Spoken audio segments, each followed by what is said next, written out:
স্মরণকালের স্বচ্ছ প্রক্রিয়ায় বিয়ানীবাজার উপজেলা প্রশাসনের আওতাধীন বেশ কয়েকটি হাট বাজার ইজারা প্রক্রিয়া সম্পন্ন হয়েছে। মঙ্গলবার বিকেলে উপজেলা নির্বাহী অফিসারের কার্যালয়ে প্রকাশ্যে ইজারা বাক্স খুলে সর্বোচ্চ দরদাতাকে হাট বাজারের ইজারা দেওয়া হয়। সিলেটের এমসি কলেজ ছাত্রাবাসে পার্শ্ববর্তী টিলায় অগ্নিকাণ্ডের ঘটনা ঘটেছে।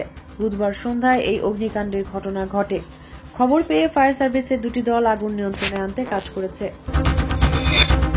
সিলেট নগরীর তালতলা এলাকায় মাদক সেবনকালে মাদক ও দেশীয় অস্ত্রসহ আওয়ামী লীগ ও স্বেচ্ছাসেবক লীগের 3 নেতাকর্মীকে আটক করেছে পুলিশ। মঙ্গলবার গভীর রাতে তালতলায় নন্দিতা সিনেমা হল সংলগ্ন একটি ব্যবসা প্রতিষ্ঠানে অভিযান পরিচালনা করে তাদেরকে আটক করে কোতোয়ালি মডেল থানার পুলিশ।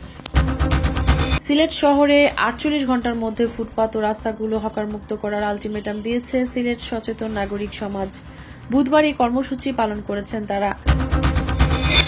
সিলেটে মোটরসাইকেল চোর সিন্ডিকেটের 3 সদস্যকে গ্রেফতার করেছে পুলিশ। উদ্ধার করা হয়েছে চুরি হওয়া 2টি মোটরসাইকেল।